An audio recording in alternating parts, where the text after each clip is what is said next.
Good thing I said that. Look at that. We're live now, man. Sorry, people. We were talking for about an hour, and Mark told us so many stories, man. I mean, okay, bye. Anyways, thanks for being on, guys. Thank you very much. So what's that? What did you guys eat, man? I had turkey and all the side stuff. I had a Chinese. I had a turkey pot pie because we don't do Christmas until the 25th. So right tomorrow. No, us being Italian Catholics, we don't eat meat. I don't know why on Christmas Eve. So we just had lots of seafood. I had a buddy of mine that the fish concession. I had a buddy of mine that I grew up with, and his folks made octopus every year.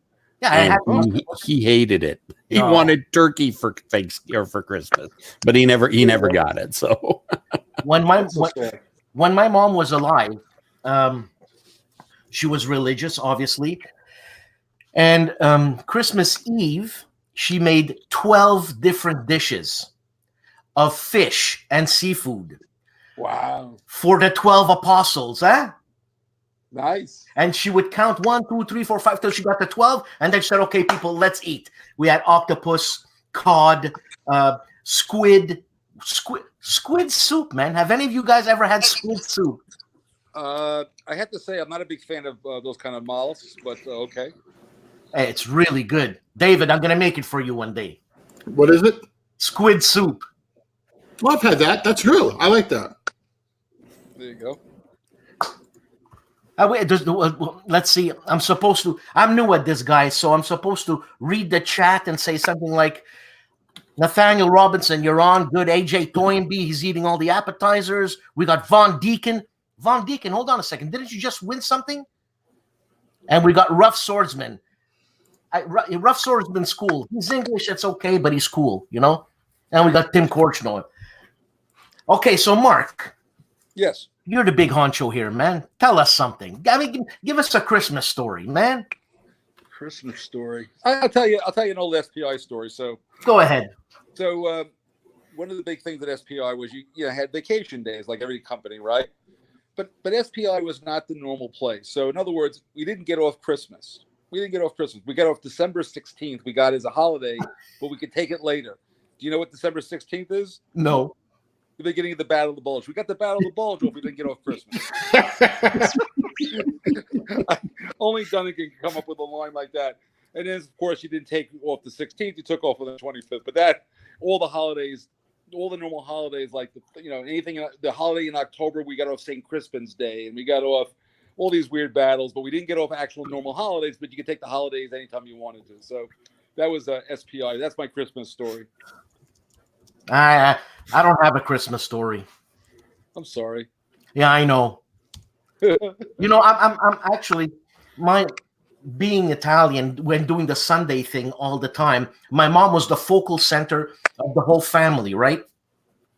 And so my mom passed away 13 years ago, and I haven't even spoken to my cousins in 13 years. Oh, why? You mad at them? And no, my mom died. She was the glue that held everything together. Well, you could be the new glue. Yeah, you're supposed to step up, buddy. I got that stupid job. And it's a very ungrateful, sucky job. Let me just put it that way. Well, I just told my girlfriend, I said, look, why don't we do Christmas at our house next year? But we live an hour away from my aunts, and they're like 27 people, and we're only like 2. So to have them come over here, forget it, man.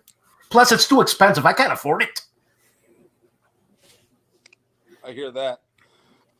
Yeah, like So what do you got? Any big New Year's Eve plans? No, I have a sad story again. Oh no! Do you ever have a happy story? No, and you know what? I'm not lying. My mom passed away New Year's Eve, so. We'll let that one pass then. Yeah, let that one go. Yeah, I know. I know. I'm just not into it anymore. I mean, I used to be a big partier when I was young, so I think I'm all partied out, man. I know you're pretty wild with WBC. That's not my fault. I think Uwe was pouring schnapps down his throat. I think that's the reason. Oh, I think Uwe had to get the bottle back from him. When I got home after hanging out with you, and then my wife saw that, the video you did of the two of us drinking, you said, "Now I know why you're sick." Mark, in the morning at WBC, I had to do an interview. I think it was that guy there, Storm Europa, Michael Chan? Michael Tan. Michael Tan. And I just had finished doing the interview with you. And, should I say how much we put away that night or no? You can say anything you want, but I suspect we put away at least half the bottle. It was half a liter. Oof. I had to say, the next day, I actually thought it was obviously good, very good scotch. I didn't feel bad the next day. I was just tired, but I didn't feel like sick or anything. No, but it was good scotch. No, it was good scotch. It was good scotch. It's just that David wakes me up, I don't know, 8 o'clock or whatever. He says, I don't know, I come and have breakfast or something. I thought I was going to puke as soon as you said breakfast. Anyway, then I get up and I'm walking through the hallway, and the hallways are moving, and it's like, oh my God, I'm gonna heave. Well, that's not good. So I go see Michael It Tan. was entertaining, I have to tell you. Breakfast was had a little bit more entertainment than I anticipated. So I go see Michael Tan, and I'm looking at him, and like, I'm not seeing too straight here. So I tell him, look, Mike, I'm gonna come back in a few hours, okay? Because I'm gonna go sleep, and I'm gonna come and do the interview after. Oh, that's right. I remember you did that. Yeah. Because I told him, if I do the interview now, Mike, that prototype map you got there, I'm gonna puke all over it. So, I gotta hold on, Mo. Send me the link. Don't see the email. Okay, hold on, Mo. Let me give Mo the link here. Invite. Copy. I'm new to this. You're doing fine. You got 4 people on. You can have apparently up to 6. There you go. Up to 6. Oh, Mo, there he is. Okay, bang, splat. Okay, and we can talk war games. I'm just kidding. I mean, we got Mark Herman here. Oh, and Mark. Yes. You have to excuse my ignorance. I don't know. I don't know your history other than you're a nice guy, war game guy, right? So when I did your interview, this guy gives me That didn't sound good for Mark, did it, Mark? no. I'm just saying. I'm just saying. Yeah. And There's worse things to be called, right, David? Yeah, I agree. I've been called worse. But what did I say? Definitely the called worse. What did I say? Nothing. You're fine. keep going, buddy. Okay. Oh, you're killing me. So when we did the interview, we were talking about family, food, Italian. And I had a blast. And so one subscriber, he gives me shit. He gives you shit for what? He says you had Mark Herman, and you talked about pasta and stuff. And I go, well, what the hell do you want me to talk about? He says, what about his business record? Like what he's done in business? And I go, what business? What did he do in business? So I'm sorry, Mark. I really, really apologize. You don't apologize. I look, the fact that one guy wants to know, I don't know what the hell he wants to know. It doesn't matter. Oh, here we go. We got some more faces coming in here. This is fun. What's going on, Mark? Oh, hey, Mo. What's going on, buddy? Not much. How you doing? Happy holidays. Same to you, my friend. Same to you. Yeah, Thank you. A good time here in California. Outstanding. Hello and happy holidays to everybody out there. You too, Mo. Thanks for being on, man. Oh, thanks for letting me know that you were going to be on. I was just talking to Mark because all I know about Mark Herman is he's a designer for war games. I didn't know that he was business at all. Designer for war games. Gee, I'm just going to shoot myself in the head right now. No, I just interviewed him not too long ago, so you should know a couple of things about him. So I'm curious, Mark. What's your business background? Like, did you go to school? No, he's just a wonderkin. No, right out of the mother's womb, man. He was up and running. This is starting to where did Dan, we're all old school. We know Mark's pedigree inside and out. Gulf Strike, his time at SPI with Victory Games, Great Battles of Alexander, Golan Heights. I mean, That's what I mean about knowing about. I mean, he's got a business side. Yeah, but Dan, let me tell you what I want to talk about. I'll tell you what I want to talk about. I just finished writing finally, but the guy that I'm missing right now is Richard Berg. I got to tell you that. That has been like a hole in my soul since he passed away. I got to be honest with you. Now that I'm thinking, this is the thing. He passed away. Right. When I saw you at WBC, he died like on my way home. He literally died the day I was driving home to New York City. When I got a call, I was trying to call him because he was in the hospital. And I had no cell coverage there in that mountain retreat we were in. So I'm on the highway and I call up to talk to him and they go, "Oh yeah, he's dead." I'm going, "What?" I mean, that was like blew my mind. So anyway, I finally anyway, I finally got a hold of his remains and I had him properly buried and all that. But it's just been a hard time. And now that it's Christmas, this is when I would have been calling him on the phone and stuff. So people should know he was an amazing guy. Phenomenal game designer, and people will be playing his games for a million years from now. But I was just thinking, I just wanted to say something. Sorry to see Richard's not here on Christmas. That's all. Yeah, bloody hell. How long did you work with? How long have you known Richard? I met Richard. I mean, I met him at the first Origins, which is I think 1974. But we became friends when I got to SPI in 76. So I've known him. I was close friends with him since 76. And was he? No disrespect. Yeah. Was I know he got a little bit more eccentric as he got older. He was.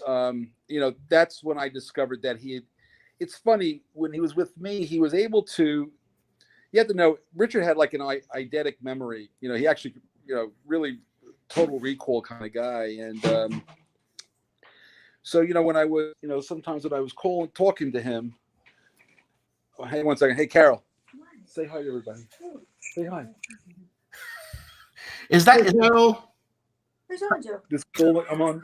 Say hi to Dan and everybody. And there's David He. Hi. How you doing? I'm good. How are you? Merry Christmas. Merry Christmas, gentlemen. Okay. Gentlemen, she don't know us well. Yeah, really? No, she don't. Christmas. That's my Italian wife. So she's Christmas. Anyway. By the way, just remember this is a camera. She's changing her clothes. I wanted her not going to go walk around the camera. That would be, we don't turn this into an X-rated. That would only happen once, Mark. Yeah. Well, Dan wouldn't have his channel anymore. Yeah, really. Yeah, we don't want to have that happen. or I might have more views. So anyway, Richard. By the way, Richard, Carol and Karen. We used to double date, but I've known Richard for forever, and so he was ill, and he wanted me to. And his computer broke, and he wanted me to get him a new computer. And quite frankly, I didn't get him a new computer because I knew that if he was getting I didn't want him to, to write online anymore. That's really what happened. He got ill, and the last 6 months of his life were like anybody having the last 6 months of their life. It wasn't pretty. That's how it is sometimes. So that's what's going on. And was he musically inclined? Like, didn't he have a music? Oh, let me tell you something. Richard not only was he musically inclined, he was in a band back in the early 60s, and they had in Detroit, they had number one hits in Detroit. It was a cover. There's from the West Side Story. They did a rock and roll version that was popular in the early 60s in Detroit area, that region, like number one hit. And at his funeral, I met some of the guys from the band. There was, it was some great stories. And one of the things he told me was, in the band, there were 4 guys and a girl singer, but 4 of the guys all named were Richard, and the mothers all had the same name. I have to remember what his mother's name was, Ruth. So they all had the same name, and their mothers all had the same name. Can you imagine that? How did that happen? But they told me that at the funeral. I heard that. So anyway, it was a good story. But yes, he was very musically inclined. He could play piano. He was a piano player. He could play piano. In fact, every so often, I would be somewhere and he'd see a piano, he'd just jump down and start playing it. Wherever it could be in a restaurant, he wouldn't care. Now, was he a major in the Army? Why am I getting all this information? Oh, he was definitely not a major in the Army. Richard he might have made for PFC maybe. He during the Vietnam, he has a Vietnam War, camp, medal for having been in the Army during the Vietnam War. But basically, he ran a theater for the U.S. Army in Germany. That's where he met his wife, his first wife. So he was in the Army, but he was like a private. He definitely was no major. If he heard that, he'd be on the floor laughing right now. I don't know, because I did some research because I wanted to do the 4 questions with Richard, and was he a band director in the Army? No, he ran an opera. Okay, something like that. Yeah. Oh yeah, he could. One of the things he used to do. I mean, David, you might have seen him once in a while. He would just break out in an aria. Yeah. He did an Origins on the game convention full of Origins. Man, that would be like mid '80s, I guess. But he wasn't bad. No, he could definitely sing and play a piano. There's no question about it. And and when he sang, he was like fun for him. It was like he was goofy. He played more like Chico Marx when I used to think of it. Better than me when I sing, people leave. Yeah, me too. Yeah, they the only people who don't leave is like babies. In fact, one of the things in my family is when they're very young and they're crying, if I hold them, I sing "Swing Low, Sweet Chariot." They usually go to sleep because they can't stand the sound. Make it stop. No, I'm gonna go. I don't know why this is annoying. I have to sleep. And he was a lawyer too, right? Yes, he was a lawyer. He was a defense lawyer in Brooklyn back in the day. Well, all these game designers, man. There's some genius behind all these guys, man. Bloody hell. Well, maybe most of them, not me for sure. Not you, Mark. Yeah, for sure, not you. That's definitely not me. I'm not a lawyer. I need a defense lawyer from time to time, but I'm not a lawyer. I'm not a lawyer, but I did stay at a Holiday Inn Express last night. By the way, I'll tell you a Richard Berg defense lawyer story. So here's the case, right? The cops get a call somewhere in Brooklyn, and they break into this apartment. They find this guy with his pants off, and he's got a knife, and there's this old woman tied naked to a bed. And of course, the cops, thank God, saved the woman and arrest the guy. And his story, and Richard is the defense attorney that's assigned to him, right? If you can't afford an attorney, they give you one. So Richard's who he got. And so the story this guy told was that this other guy made him do all that, and he had gone out the window and he gotten away and he was being framed. Anyway, so the jury, you can't make this stuff up, right?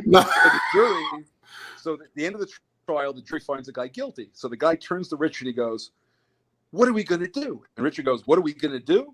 You're going to jail. I'm going to lunch." You have to understand Richard's humor. And how old was he when he passed? Let's see. He was 11 years older than me, so he was 76. Wow, that's not old. Yeah, like I said, I have a suspicion there might have been some malpractice, but I am not being a family member. I can't do much about it. So he's moved on, and hopefully, he's been buried with a copy of SPQR. So he's got something to do in the afterlife. Hopefully. Wow, I know. I was a Facebook friend of his, and he put up a lot of foods he would eat, and he would not eat very well. Yeah, but actually was a pretty good cook, by the way.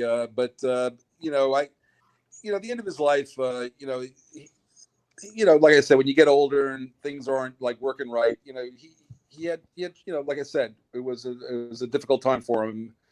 I'm sad he passed away. I suspect that the next 5 years of his life, if he had lived, would not have been pretty. So maybe he rolled he got the good die roll on the random events table. Yeah. Who knows? Oh well. Thanks for putting a downer on this party, there, Mark. You know what? It's not a down. It's someone's life. I mean, if I'm not mistaken, he lost his son in a motorcycle accident, and I remember talking to him about that. That was a long time ago, I think. Maybe. Yeah. I sadly, I was the one who gave the eulogy at the funeral, so believe me, that was one of the worst days of my life. So yeah, you know Alex was what a great kid. Alexander was a great kid. My son loved him. Yeah. So you know what? I've talked to him quite a few times. I talked to him with conventions, and you know what? We're all going to die, and we're all not perfect all the time, and so you move along. Yeah, I know. Yeah. Dan, So I bet you Mark and I could do your eulogy when the time comes, and it would be great. A box and a lid. You guys are welcome to say whatever you want to say. I won't be here. For Dan, it'll be simple. It's a box and a lid, and that's how it's going to be. Here's to Dan, a box and a lid, and this is to Richard also. Absolutely. Mark, going back to your business, school, and all that, where did you go to school? I am a graduate of the State University of New York at Stony Brook with a degree in history, and I have a master's from Georgetown University in national security policy from the School of Foreign Service. Nice. Yeah, Dan, you feel inadequate now, don't you? No, I mean, how do you go to? I was telling Volko this in my interviews. Like, how do you go to a party? You meet someone you don't know, and you want to be courteous and you want to schmooze. So you say, "Hi, my name is Dan. I'm a cook, this and that, and you, Mr. You're hi, I'm Mark Herman," and then you go on with that. Well, you asked, but I mean, my wife. I actually have a lot of good feelings about cooks because I like to eat. Yeah, I was going to say, Dan. I'm a big fan of cooks. I would have to agree with that. Yeah, I mean, that's a much more useful skill than I can't cook for squat. I mean, I can cook like I can eggs or something. I could stay alive on my own, but my wife is an amazing cook, probably like you are. And so I don't. In fact, today my daughter decided they were going to bring in like this kind of, they bought a meal at they bought food from like this good place, and I ate it. And I looked at my wife, and she looked at me. I said, "No more." I said, "Either you cook next year, or I'm going to cook, and nobody wants that, so you're going to have to cook." If I had to cook, I'd just basically make hamburgers. That's what I can make hamburgers. Yeah. But if they're good hamburgers, it's worth it, man.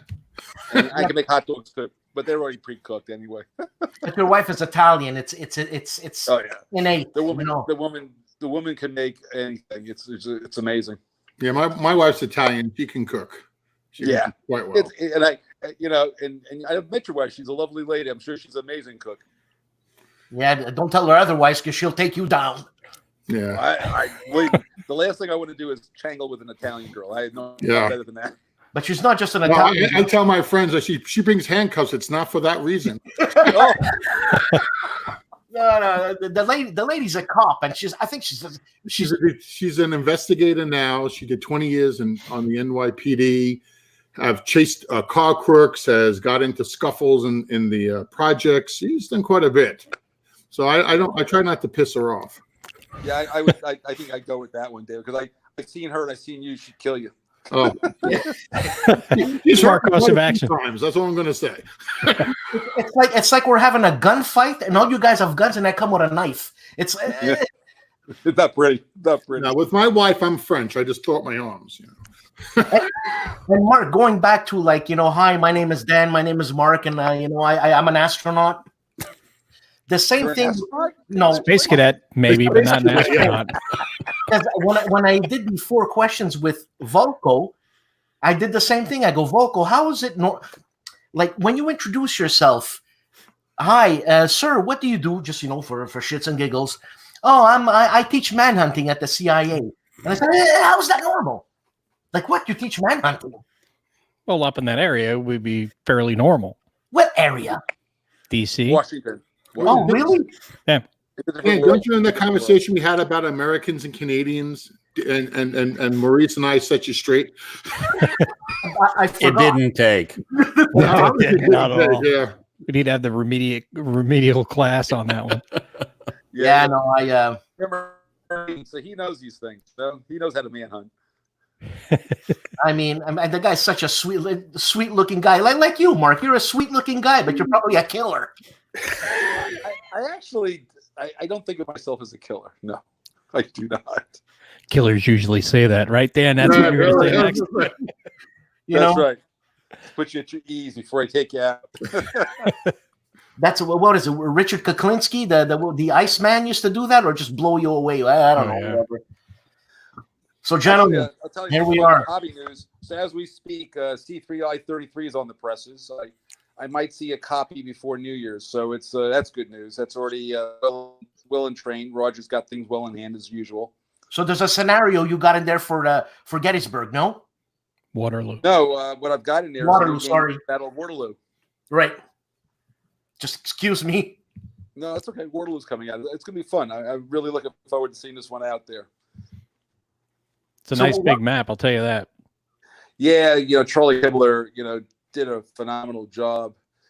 That was the thing. Richard used to love to make all the maps. So now when I do a game, I go, hey, who's going to help me get the map done? So because I'm do it, but it's very hard when you have an apartment trying to get a map done without a light table. So I try to lean on other people. But Charlie Kibler, who does amazing. He's done all the he's done. I can't tell you all the ones he's done, but he did the Gettysburg map. He did the Waterloo map. It just looks gorgeous. Yeah, Waterloo is a very impressive map. I mean, Gettysburg was real pretty too, but it was a much smaller footprint. Waterloo's gigantic. Yeah. Well, it's a full map sheet. Yeah. Full map sheet. Yeah. Back in the late '80s, I did a lot of work for. I was working for the Joint Chiefs of Staff, but I was working in NATO, and I was in Brussels, is where NATO headquarters is, for 10 to 12 weeks of my life over about a year and a half, and I was there for 2 weeks at a time. And when you're on a weekend, there's nothing to do, but you're in Brussels. So I've been to Waterloo probably a dozen times, and I've been over that whole area. So this was fun to do a game on it because I knew what I was able to do. I've been there so many times. You ready to go to Badajoz? So sadly, I'm not going to go to Badajoz. I let them know that just the other day. My son is moving back east, and I've got to help my wife. They got stuff coming. They got a dog coming. There's a car coming, so I got to help my wife with that. So I had to cancel. So I won't be at Badajoz, unfortunately. Balco's still going, right? I believe so. Well, he's going with his wife, so he was. He had more. They're going to go on a little bit of excursion after the convention. So. Sure. So yeah, he's still going, and but he'll still be there. But yeah, nobody will miss me, believe me. Is that like a strip joint, Badajoz? No, yeah, that's Badajoz, Spain. Exactly. Yeah. Oh, not Better Hose. It's Badajoz, Spain. I was wondering, wait, Badajoz. Well, actually, what you should know is the location of a Napoleonic battle between the Duke of Wellington and I think it was Marshal Soult. It's about 2 hours by car east of Lisbon. It's really near Portugal, actually. Have you not watched the Sharp series there, Dan? The what? Yeah, apparently not. Sharp's rifles. What's a Sharp great, rifle? That's a great, sir. It's a great series with Sean Bean. Don't Kill Sean Me Bean. Is, Sean Bean. Yeah, it's great. Probably the only role he's ever had that he hasn't died in. Yeah, that he survived the entire thing. No, hold on, Sean. Yes, Sean Bean was Boromir in Lord of the Rings. Correct. Is that right? Yes. Okay. Yes. Okay. That is correct. That guy, but he was much younger when he plays. He's like got a squad from the 95th Rifles, Chosen Men, which is a British unit. And so, where's this show on? Is it on Netflix? No. So the answer is BritBox.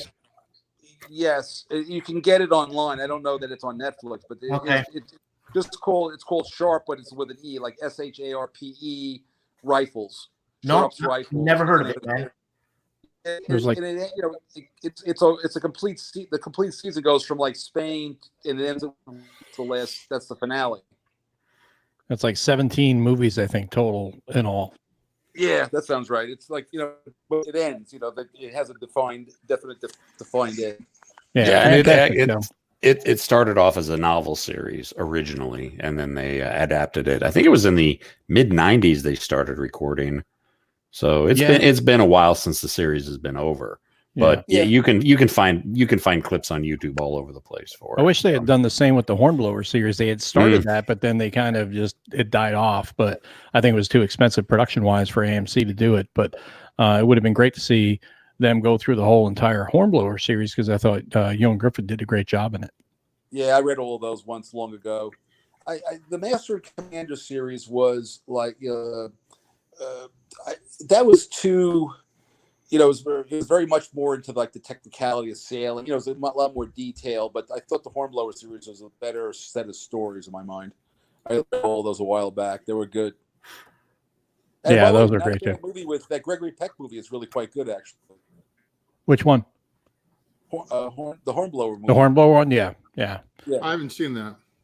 Oh, you can get that. You can get it on Netflix or Amazon, whatever. But you should see it. It's a particularly good movie. Huh, all right. I got something to do for tomorrow. There you go. What's happening at the Heath household tomorrow? Well, let me see. We have our ceremonial human sacrifice, and then we go to my sister's house for dinner. Is a ceremonial human sacrifice to see who doesn't go to dinner at your sister's house, or? Well, we draw straws. That's all I'm going to say. Hey, David, just bring a copy of the Atlantic Storm. Will have something to do. There you go. Yeah. The kids would play it there. Yeah, they definitely would. Oh, that's a great game. I love that game. In fact, they just played, the sequel, Pacific Typhoon, at there's a thing called Fat Dog, which is the Friday after Thanksgiving Day of gaming out in the island I went to with a couple of friends, and we played a round of Pacific Typhoon. Fun game. Same game. I like Pacific Typhoon. We're doing that one next. We're just good. network. Yeah. That's good. We should do a live stream of Atlantic Storm at WBC next year with all of us. That'd be fun. I think Kurt just did a live playthrough of it. I mean, like yesterday. Yes, he did. Yeah. But this wouldn't be serious, David. It's not serious. This would be fun. Well, we have to bring the scotch again. Yeah, I was about to say, play. make sure Uwe is there with his schnapps. Yeah, I will not play Atlantic Storm when I'm sober. That's just not a rule. Mark, if I'm there, you will not be sober. Trust me. Thank you for that, Mo. Appreciate that. Holy moly, man! So, Mark, do you have any secrets? You want to tell us what you're designing? Maybe you know what I'm saying? Yeah, sure. I mean, I don't have secrets. I mean, I used to have secrets, but they were the government secrets. I keep those. Well, France 44, which Compass Games published. Well, it's going to come out like in the first week of January, so it'll be shipping any day. But there's a sequel to that called Russia 1944, which is why I decided to do it. I wanted to do. I think the map, the total map, is actually online somewhere. I saw it the other day, but it's going to go. You can basically cover the end of the war from July 44 till the end of the war in May, and so France 44 is done, and I've just now. In fact, I'm reading. Let me see. Is that showing up? Yeah, that's as good as that's the reading. So that's reading. Operation Bagration and the Soviet drive for Berlin. So, working that and got a couple of games in the Julius Caesar period, and of course Versailles is in final production. We're just waiting on some rules rewrite from Kai Jis. We're taking our time on that part right now, and moving along. It's for the question that's on the screen. Yes, it's available to order now. It'll be shipping. Actually, for those who are following me, the games are on their past customs in Ohio, and they're supposedly on their way down to us. They're supposed to leave December 26th, so day after Christmas. So they very well could be shipping either right before New Year's or right after. So there you go. There you go. And a great addition it is, by the way. You guys did a great job with it. Thank you. So, Mark. Yeah. Ribbit, yes. My Hollenspiel game. How is that selling? I would say that, in fact, it's funny. Carol, the woman you saw earlier, she asked me about it. It's been, so Carol and I did it. So anybody who doesn't know, Ribbit is like a kids game that takes about, maybe it takes 10 minutes to play through, but it's a very abstract race game kind of thing. It's got some interesting mechanics. It's got very good reviews for anyone to read it, but it's like a kids game. And what happened was, Ken and I did it like when I retired from corporate life. We decided to publish a game together, so we did. Sold about 100 of them, and then kind of died off. I wasn't advertising in a big way, and then Hollenspiel took it over, and they've sold some number of units, but it's nothing to write home about. But it's out there, and it's a lot of fun. If you've got, it's a good family, holiday game. Like I said, you could teach my nephews and nieces played it when they were like 8 and 9 years old. You could teach it to a kid in about a minute, maybe less, and it's a good, if you can keep kids busy, kids playing for 2 or 3 hours on one game, it's a success, right? Yeah, I agree. Now, I mean, why did you do a game like that? Is it because John Paniski did Lemmings and what is it? Got to keep up with the Paniskis, right? Scott Muldoon did Blitzkrieg. I mean, why would you do? I don't understand. I was taking a shower and it came to me, so Yeah. I decided to do it. That's all there is to it. That's where I get all my good ideas. Yeah, I was very clean. there Clean you go. idea. Doing a clean. It's cool. I'm just asking. Most No, it people's just came to thoughts me. come in the library, as we like to call it. Yeah, I was very happy, and I kind of thought it would be kind of a cool little game to do, and I got these nephews and nieces, so I figured I designed a game for them and played with them, and then I said, well, then after that I said, well, maybe I'll just publish it, and so I published it. But it's like I said, the rules are on the board. I mean, you don't even have a rule booklet. The rules are on the original board. Oh, by the way, somebody named Chella says you should go to bed. Yeah. Well, that's my daughter, I know she said that. and Chella Pancaldi. Nachak is Celia. Tell Celia Celia I have to said, have her "Hey, on Dad, my go to show and ask her all kinds of questions about you. Yeah, well, we're gonna have her on. That's a good idea. Yes, that ought to be Hey, quite. Celia, let's ask about Dan. We got a question about your dad here. We have a lot of questions. He's always doing routines about his father, your grandfather. How accurate are they? There you go. There you go. Yeah, well, we were together tonight at my aunt's, and my aunt used to do a big to-do, but she's getting on in age. She's tired. She's got like 120 grandkids, and they're screaming, and the dog's pissing on the floor, and bloody hell. Sounds like Christmas at my house. Huh?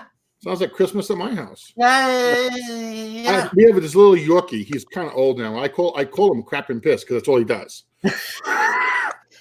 His real name is Gizmo, but you wouldn't know that when hanging around me. Crap and Piss, knock it off. Mark, you got any pets? Well, I have had pets, but right now, after our last dog passed away, my wife was kind of traumatized by it. So, and we kind of move around a lot, visiting people, our kids. That's why I'm in California right now. Animals require. It's hard to, you got to. If you have a dog again, I'd have to be boarding it and getting walkers and all this stuff. So, at this point, we decided that my son has a dog. We play with his dog. Yeah, I like that. My wife, we got 2 dogs, Yorkies. One of them hung himself in the cage somehow.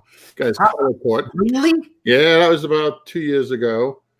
And then we have one of the little Yorkies is still left. And we ended up getting another dog. We have a Boston Terrier. Her name is Sophie. This dog is like on cocaine, constantly running up the walls. I mean, I figured it would stop years ago. No. She just can't. If you ever watch me on the air, you sometimes see me doing this. It's her trying to get up on my lap. And then we have a big, I'm not sure what. That's the one you're always cursing about when I'm on the phone. Yeah, that's the one. Yeah. And then I got Leia. Leia usually is sitting right there. She'll just lay there and do nothing all day. Occasionally comes up for a cracker and we're happy and we move along. But do you rescue her? Like the princess? Yeah, it was my sister's dog. And before everything with her went on, she had, she had Vader, Leia, Stormy for a stormtrooper. Everything was named after a Star Wars character.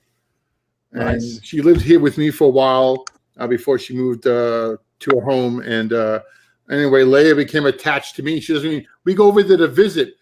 She sits by the door because she just wants to leave. So I teased my sister. I said, "What the hell did you do to the dog, man? Doesn't even want to visit." All right, I'm here. Now I want to go. Yeah. See ya. I'm out. Speaking of Star Wars, you ever play that game Imperial Assault? On video? Yeah.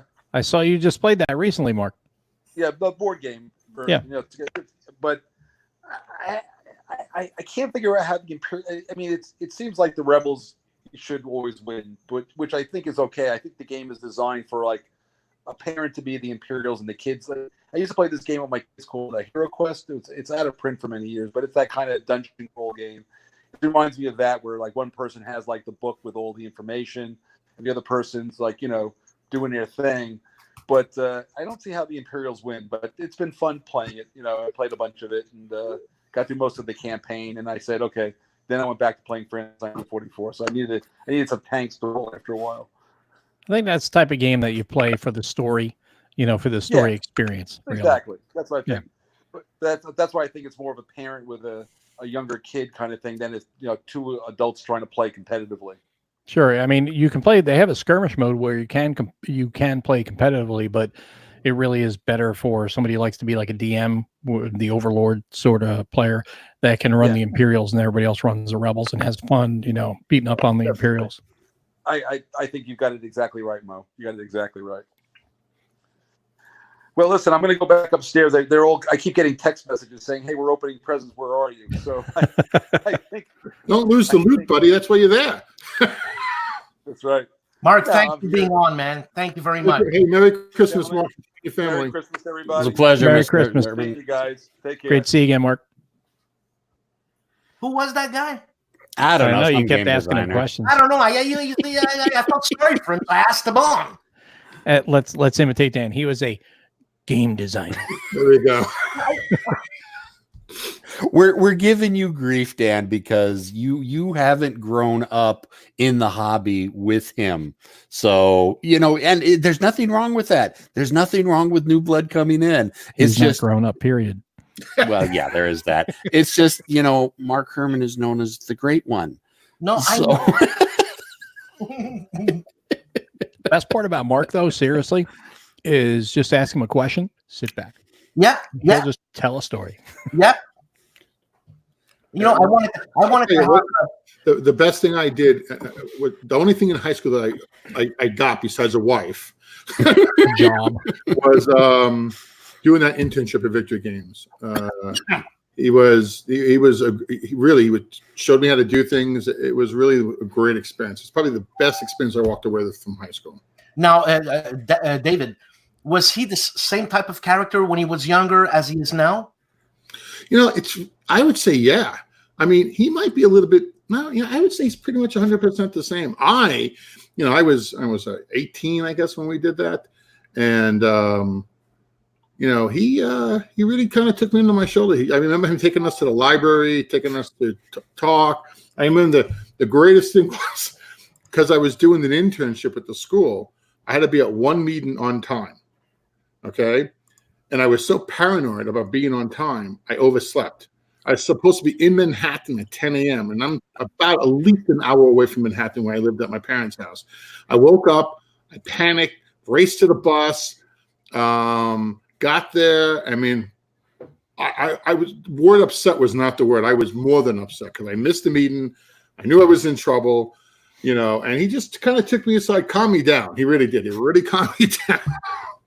And he says, "This is slap you around." But he says it's okay, and he asked me what happened. I was honest with him, and he was like, but I was upset. I really was upset because I knew that was not to be missed. You get yourself so worked up the night before, and that's what it was. So by the time I fell asleep, I must have laid in bed for like 3 hours if I was able to go to sleep. And then, of course, I could not believe it was 10 o'clock. Man, I still bugs me to this day. David, are you planning on get a big chalet for the WBC with a kitchen? I don't know yet. I haven't got that far. I'm just waiting for those stupid games that get off the.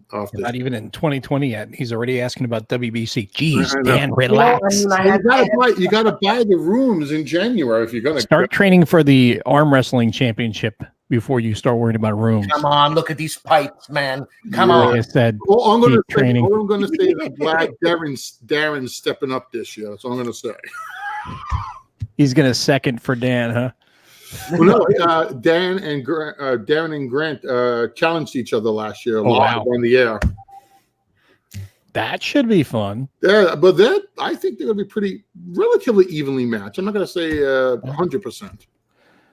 But Damage from Texas, and he'll fight dirty, so it ought to be interesting. The key to arm wrestling is when you lock in on the guy, kick him in the shin. You're not going to see it underneath. Bam, drop him. It's over. Look, do you remember what Never fight fair? BBG Con?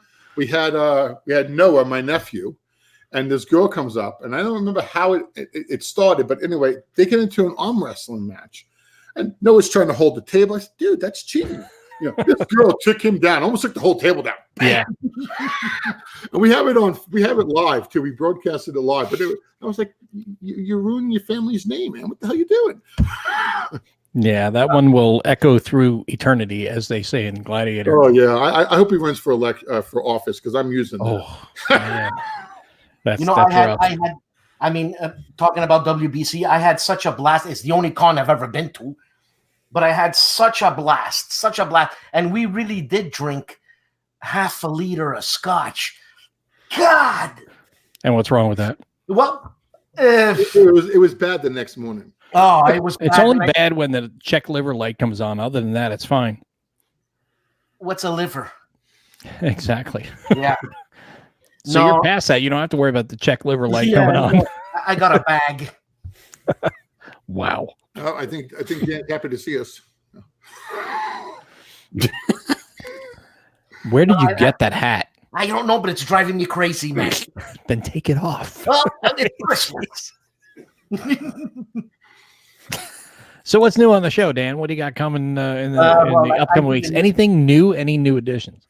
Well, what's new is the news you're going to give me, Mo, and the news the OG's going to give me, and the news that the games aren't ready from David Heath is going to give me. Games are ready. They're here. They're just I sent out the press copies because I got those air freighted in. And so far, I have got no complaints. Everything looks perfect. I think there was a few typos. Black Bull got schooled for that. But actually, that wasn't even Blackwell. It was Keith. Every time I see an image, I'm like, "Hey, Dave, look at this." Well, David, something's wrong. You're not greasing the right people. Yeah, which I got in trouble when last time I did that. She said not to do that again. Yeah, no.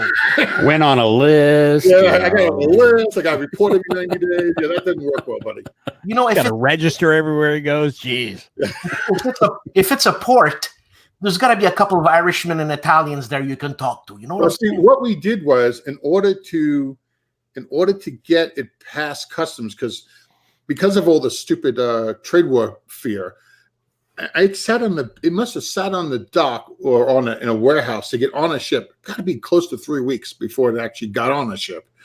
And I tracked it all the way across, but we did not go through the customs in Washington because it was backed up. They said 6 weeks. The train, which they told me would be immediate, was still 2 weeks backed up. So you can get an idea. So that's why we went to Cleveland. And Cleveland, it'll clear customs like the next day. But, of course, you got to go from, Washington State all the way through to Cleveland, which is, half the country, literally. Well, you know what? I don't want to own a publishing company. Someone's asking about the Third Reich card game. Mark Van Marshall is doing the artwork on it, and we're going to be starting an opening for some developers to help develop some of these games because we've got quite a few games in the stable, and it's just not enough of us at the moment. I know Maurice is staying very quiet, but if anyone wants to nag on how what is it called now? Trial of Strength is coming. Maurice just finished, I believe, going over all the scenarios and the rewrites for that. So that should go to Kickstarter, I'm going to say I think next. Because what we're looking to do is Trial of Strength, the card game. I can't remember my own game names. What's the card game called, Maurice? The Third Reich. No. That's another game. We have Point Pacific, Blank. The version of Pacific Type. Yeah. Point Blank. Okay, and then we have Blood and Fury is pretty much done. Right now, Jeff is working on a strategic element, maybe even a strategic game. I'm going to go that far yet. That will be another add-on product. So you can play strategically as well. We lost our host. I think we'll be able to muddle along without him. Yeah. Unless everybody's here for his hat. The Then mic's we off. don't have, yeah. Maurice, your mic's off. Hey, I can hear you. Damn it, he's back. No, I- Contact Now was the other one that we were talking about. That one's ready. Which one? Or not ready, but it's getting worked on. Contact Now. Yes. Well, that's in a manual rewrite, I think is what they're doing. Yeah. No, not rewriting the whole manual, but I know Blackwell laid the whole thing out. Edits. Yeah. So. And David, I'm curious. What else is new? Yeah. Now, yeah. So now, look, running a publishing company like you have. Right. Now, is that like a part-time job? Yeah. Right. So, Yeah. like, run us through a day. Run us through a day, okay? Go ahead. Well, I'm usually up about 7:30, and Don't bed you go to about bed at 4. that time? I go to bed about 4:00 in the morning. I don't sleep a lot. Yeah, I know that. Yeah. Well, it's underrated. It's a waste of freaking time. And if I'm really that tired, I'll pass out somewhere and I'll get a few hours there and move along. Usually does. Yeah. So yeah, I really don't sleep a lot at all. It depends what's going on. I mean, we're now publishing books as well, so that took a little bit longer. The computer games, that is what I'm supposed to be doing over the Christmas break. All the board game stuff is already on remote control. The guys all know what they're doing. Maurice has been doing a great job helping me out, and so that is going well, and all the other games, pretty much. I mean, Devin is working on, I don't know what we're calling it, but We still haven't firmed up a title for it yet, but yeah. What's this? The Heroes on the Drive on Stalingrad, for lack of a better. Bloody Road to Stalingrad, something. It's we're still working on the title, Now, and there's a bottleneck for that, but we're Heroes working of on clearing Stalingrad. up the.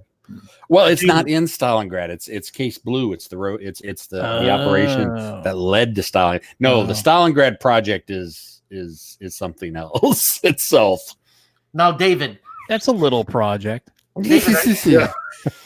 David, Yes. are you a control? Dan. Are you a control freak?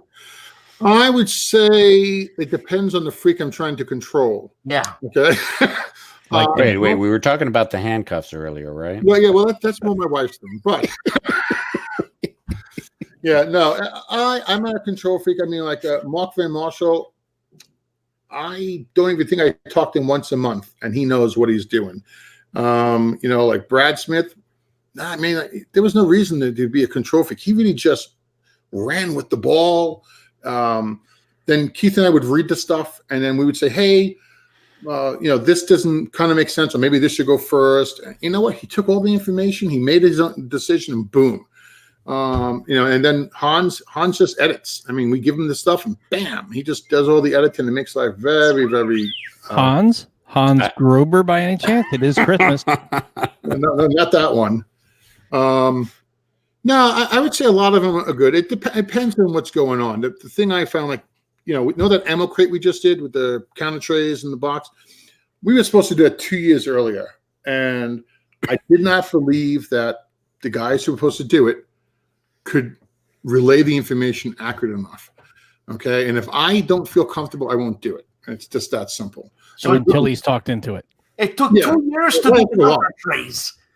What? It took 2 years to do counter trays. Well, it took 2 years to convince me, and that was the whole thing. When we the Kickstarter, I wasn't up for Kickstarter. I didn't like the idea of a Kickstarter. I didn't like the idea of being responsible for getting people's money and then getting a game.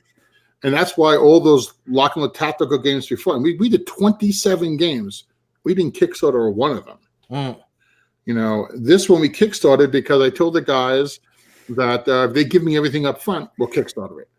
And they did, basically, and that's why it's Kickstarted. Same thing with Space Infantry. That game, that game didn't take us 5 years to do. It took us 3 years to decide what we wanted to do, on and off doing everything else. Well, it makes me think you're a control freak, David. You know what? I can't even think of the guy's name. Guy was, well, what's taking so long with the locking with tactical computer games and blah, blah, blah, blah, blah. And I finally just told the guy point blank, I said, listen, I watched my own drummer. and if it's out of tune. I won't do it. Yeah, it might be out of tune, but it's my drummer, damn it. Now, David takes a little bit of pushing and just explaining things to him. I mean, like, for example, with Atlantic Storm, I said to him, you need to get play mats. What? Play mats for what? We don't need those. We don't need those stinking play mats. And then I was like, get the play, just try it. So we go to WBC with all these play mats. Boom, gone in like, 20 minutes? I was like, Yeah, it's a good idea. You went out, you came up with, David, and he just looked at me like, you son of a. Well, you know what? To me, if it's not a necessity to play, I'm a little apprehensive to do it. It's bling. It's bling. Yeah. It is bling, but a lot of gamers like bling. Yeah, I like the and it's fitting with the game because the theme is the Atlantic Storm with that big U-boat on there. It just looks really fantastic. Yeah, the artwork we got for that was just exceptional. Yeah, I felt, like I said, I'm not a big fan of they're heavy to ship, and that's usually my first qualification to do anything. How much it going to cost to ship? Because at least in my opinion, Americans hate shipping. The Europeans from America hate it even more, and it's killed sales. I mean, a lot. Well, the Europeans got to pay 3 times shipping. They got to pay shipping. They got to pay VAT. They got to pay duty. I mean, they it's got like the VATs. They got to worry about. Painful. Well, now what I just so everybody knows, if you like our stuff and if you live overseas in Europe, Second Chance Games is going to. If you buy from us, it's going to ship from Second Chance Games. That's what we're going to be doing for the first part of next year. Plus, they also keep their own inventory of our stuff for people who walk in or buy. So that should drastically kill the shipping down quite a bit, But it made right now we have a guy doing all of our sales in Australia and New Zealand. We have a guy doing it in all of China, but he does all of Malaysia, Japan. Then we have the U.S. side here, which is us doing Canada, and then we got the European side. There's a lot of moving stuff. Now, David, who does all this logistic work here? It's a combination between, honestly, I have to give a lot of shout out to Uwe and his wife, Cara, I believe it is. Carrie. What is it? Carrie. All right. She took it over from Uwe, who couldn't keep all the stuff going, and then she basically, I don't know how long those games would have sat there longer if it wasn't for the fact that we linked up with Academy Games to get everything on all these containers on the boat. I mean, last time we did the game, I love Pride. He's a great printer, okay? But, man, he put one container on each one on a different boat. So I had to track 3 or 4 boats. With each one had one container instead of put them all on the same container. Now, I don't know if that was partially my fault because I didn't know any better, but, I really didn't do it. He basically – I got an email. It's on its way to the shipyard. The next thing I know, it's on a ship. That's all I knew. I mean, it literally, and I didn't even realize until the next day that there was a second ship because another email with another ship number. I said, well, why is there another ship? And then it all connected. And then there's a third one. Yeah, and then there was a third one the day after that. The reason why I'm asking these questions is because even Uwe right now is sitting on like a chunk load of money and nothing is happening. The games are in the warehouse or something. I don't know. It's like not the March at this point. The day after Christmas, his wife's going to the warehouse, the customs, because basically it's customs, and right next to customs is the warehouse in Cleveland. And she's literally going to tell them, put this stuff over here for Academy, put this stuff on David's trucks, and put this stuff. I think there's a third guy who's got stuff in there too, in order for us to get it going. Wow. Sounds like publishing is a lot of fun, David. Well, you know what, Darren, I'm kind of handling the first round of this because I have more experience than anyone currently in the company. But honestly, Darren really does most of my logistics, and all the tech support is Darren. Basically, I jump in there from time to time, but it's 90% Darren. Okay. And all the warehouse stuff and making sure the Minions puts the right things in the right bags and it gets shipped. That's all him. But we have a great warehouse crew. We have Angie. She does a great job. Rebecca. I can never, any problem I bring to that woman, she solves. And that's it really cannot be one person. I think the thing is you got to have faith in the person who's doing it. Oh no, absolutely. I do. I mean, I have faith in Darren. I can give Darren a project and walk away. Blackwell, he does a great job with giving me artwork. I don't know if I can't show it to you online, but where right now my Christmas present hopefully for tomorrow is I'm planning to release each of the core manuals with a PDF, which we basically is done already, an EPUB edition, an MP3 edition for audio, and an audiobook. And so anyone can get all the rules like that, and that's going to be kind of our surprise. And that kicked Blackwell's and mine's butts for 2 weeks trying to get it into the EPUB edition. Well, so much for a surprise. You gave it away a day early. Jeez. And this is coming out tomorrow. Tomorrow, all of this. I'm trying to have it done. Once I'm done with you guys tonight, I'm going to try to finish it for tonight and have it set up. I have 2 or 3. I got to see how big they are. The file sizes is what's hurting me now. Yeah. So, Dan. Yeah. What do you do? He makes mushrooms. Somebody else on a spot like that. You want to know? You want to know a little bit about my life? Yeah. I think everybody wants to know about you because you bring us No Enemies here on a weekly basis, and everybody loves your show. So tell us about yourself. Mo. You're the host, and I'm just taking away the host routine from you. I'm gonna kiss you in the mouth when I don't do that, please. Let me just have my camera ready. That's all. I'm gonna run away. I'm a musician. Yes, that I knew. That we knew. We know about the musician. Yes. Okay, so I mean, I've got a master's in music. Okay. And wait. You make some really great music. I gotta say. Thank you very much. He was a band leader or band member. I've only found this out yesterday, and he used to play all the time, put on shows and everything. That was my life, man. That's what I did for work. I was a working musician, and I was getting paid quite handsomely near the end. So of course he stopped. And I stopped. I stopped because I heard a rumor about the punk band. I can't picture you in a punk band, Dan. There's a life lesson here, kids. Yeah. When you're getting paid well, don't quit. No, well, I'm the type of guy that if I don't like what I'm doing, there's no soul in it. I can't fake it.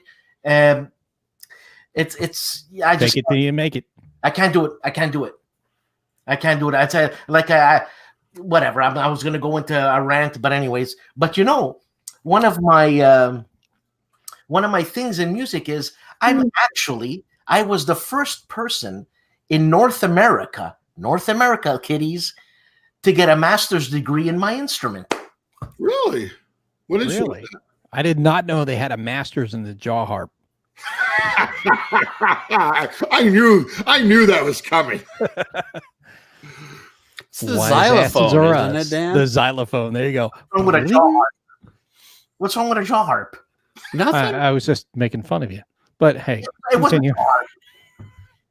No, it was on this side. I'm a percussionist, but I focused on one instrument in the percussion family, which is a marimba, which is basically a large xylophone. And I became a soloist, and I would be the guy playing in front of orchestras. And see if you can picture this. We used to call it a B flat. So it's basically a tux with a bow tie, and I would play. I can see it. You can, Yes, very easily. I think for the next enemies here, we should get a little.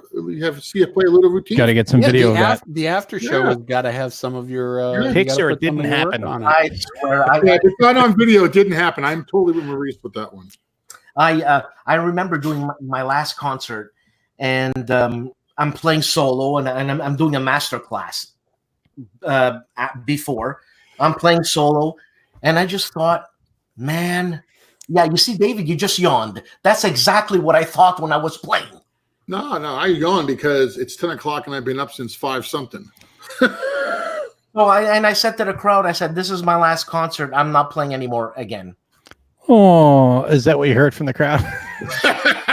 No, they were freaked out. Like, well, what's he saying? Just shut up and play. Anyway, Yeah. I don't know. I didn't find it a challenge anymore. Well, here's the thing. Could you go back to that? No. You can never go back to it.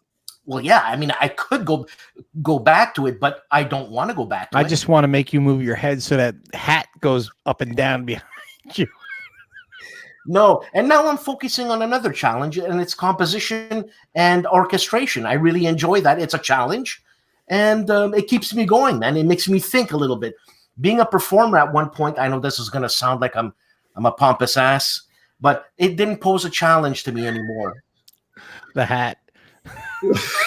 I know. Everybody now watching this is going to fixate on your hat just bouncing around. There's cats out there batting at the screen now. See, I can never be taken seriously, man. No, we're Totally taking you take seriously. you It's the hat. seriously. It's It's the not hat. the hat. Exactly. This is from the guy who wears the hat, saying it's the hat. Yeah. You're like, where the hell did that hat come from? And so that's what I did for my musical life going back there. And I was born in 1964 in a little town called Montreal, in a little hospital called Rosemount, but blah, blah, blah, blah, blah. And then I became a cook and an animator in a psychiatric institution. And the host of No Enemies Here. Well, that was a Stuka Joe. And Joe is here. He was in the audience there. Why did you not bring him in? I asked him, and he said he was at a party and he wouldn't hear us and blah, blah, blah. He did say he was already at a party. Yesterday was Dan's birthday. He's not like us losers at home hanging out with each other. We're home with our wives. We love them. That's true. So, I work in a psychiatric institution where a lot of the people that came there were musicians. I was about to say, What? Is it kind of like working in an orchestra? No, working in look, I got some orchestra stories, man. If you think rock bands party, look, rock bands are what, I 5? smell a new show. No Enemies Here after dark. Well, look, I mean, There could be a lot of different shows. if you think rock bands party with 4 or 5 people in the band and their groupies, think about a 80-piece orchestra. Hey, man, those frocks come off and the violins are. Hey, it's party time. Wow, baby. that totally gives me a different image than I've ever thought. I was thinking like Rolling Stones, Metallica, Led Zeppelin, all these different, people like throwing TVs through windows and stuff, and not thinking of, I don't know, the trombone player, whatever. But it was just, that's a different visual. Mo, I'm telling you, man. And I'll tell you the clicks that are in an orchestra. The violins, there's 2 violin sections, right? Violins 1 and violins 2. Violins 1 stay to themselves, right? Because they're violin 1. So it's like the Jets and Sharks well, in a musical sense? No, not really. It's more like you're screwing me up, Mo, man. I don't know what to say anymore. Knives come out is what I'm saying. It's like, have a knife fight. No, the violin 1s are the prima donnas.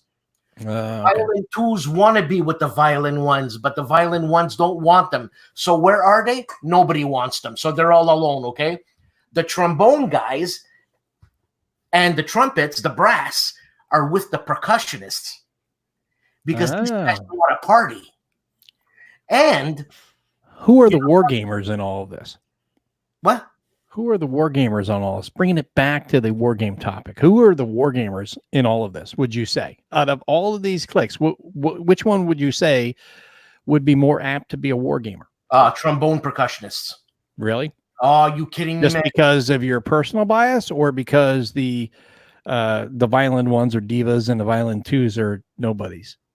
Well, obviously my personal bias. Is there anything else? Mo, what are you saying? It's like Steve Martin said in The Jerk. Someone said, "You're so self-centered," and he said, "Well, where the hell you want me to center me?" So anyway, David R. Johnson.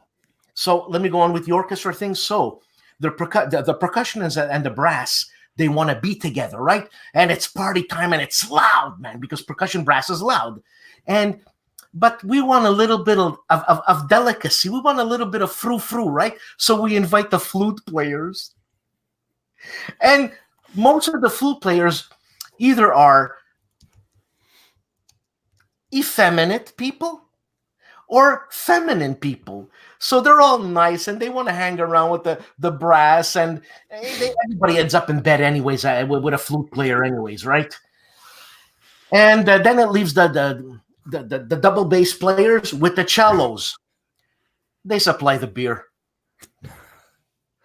And Wow. that's orchestra life, man. And I'm telling you, Mo, that's orchestra life. You need to start a reality show, Orchestra Life. Oh, that's good. You should. I mean, hell, why not? They're having reality shows on every stupid thing out there now. You can get it on A&E. I pitch it to A&E or Netflix. They'll pick it up. Put it on a Fox. They'll have you for a season or two. They'll cancel a couple of really good shows to make room for you. I mean, Fox is great for that. I'm telling you, all the butts and all the bleeps that were hanging out and like whoa. And thank God we have to get this confirmed through his daughter. That's what we got. His daughter. Celia. I forgot you was Celia. Yes, we have to get. She did say that his storytelling about his grandfather was accurate.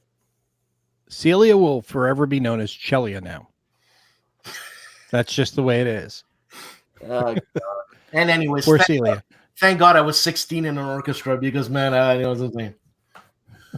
So that's my orchestra story. And what about you, Mo? Being a Marine guy, you're What about me? type of guy.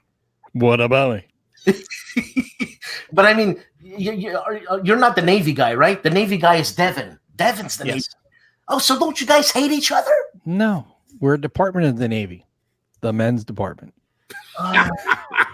We're their Uber driver. I've heard that forever. I mean, it's we say it in jest. I mean, we can't get anywhere without the Navy. We love the Navy, and they get us where we need to go. They're our Uber, so we can go fight people, and it's fun. I mean, it's great. I have a lot of respect for the Navy guys. They do a lot of great things, and it is not as easy as you may think. It is not as glamorous on a ship as you may think either. There's a lot of hard work that these guys are doing 24/7, 365 at night in blackout. So if you've never been on a ship at night in blackout, definitely try it, because it is the most wondrous thing you'll ever see, because you step out on deck, risking your life doing so with a partner, because you got to make sure you got 3 points of contact at all times, because it depends on the ship you're on. If you're on a flat bottom, you're going to be bouncing back and forth. It is one of the most beautiful things you'll ever see, because you've never realized how many stars are in the sky until you're in the middle of the Pacific and you're looking up and there's no lights around. It is pitch black. So it is really cool. Point of contact, Mo? 3 points of contact, 2 feet down and one hand on holding onto a rail or something like that. I can't picture what's going on here. I can't picture this. 3 points of contact. The ship's rocking. You don't want to bounce off. Some ships rock a little bit more than others. Yeah, you're on a flat bottom boat and you're not holding on to something with your hand. You're going to get bounced off, and man overboard is not fun at night. There have been times we went so far, 90 degrees, we were walking along the bulkheads. I was in the Sea of Japan once. We got hit with a Category 5 monsoon. It cracked the superstructure behind the bridge. We had a 1.5 foot long crack in the steel of the ship. Whoa. Super glue. Well, hold on a second. 1 second. Well, you said too many things there. One, what's a superstructure?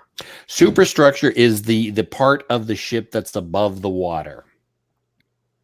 The part you don't want to sink. So if the water's up to that part, you're screwed. So hold on. The superstructure basically is the ship.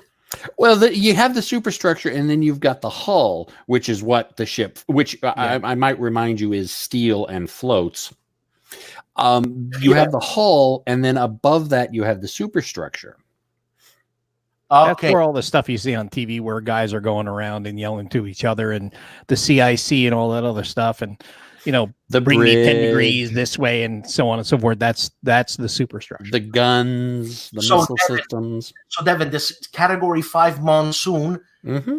how can it crack like 10 feet of steel? You ever been in water like yeah, that? It's pretty rough. I get sick on It- I get it sick gets- on the boardwalk.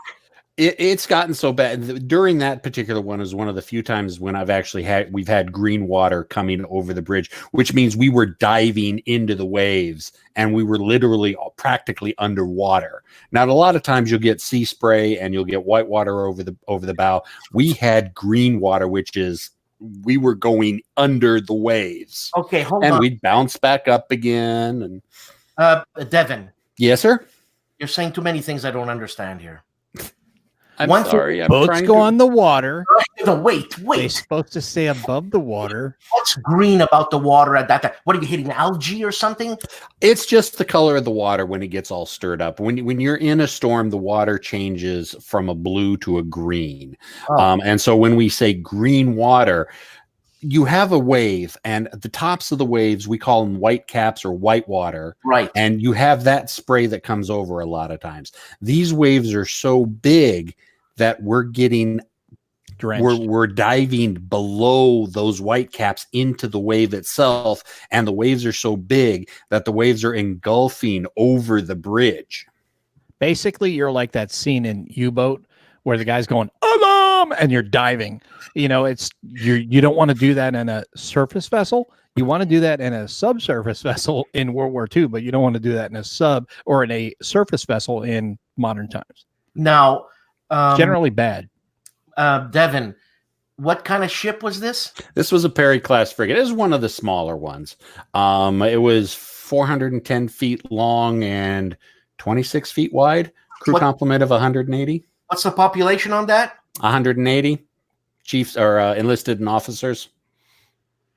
You see, my my girlfriend comes from Nova Scotia, and she's really from a place where it's lobster fishing.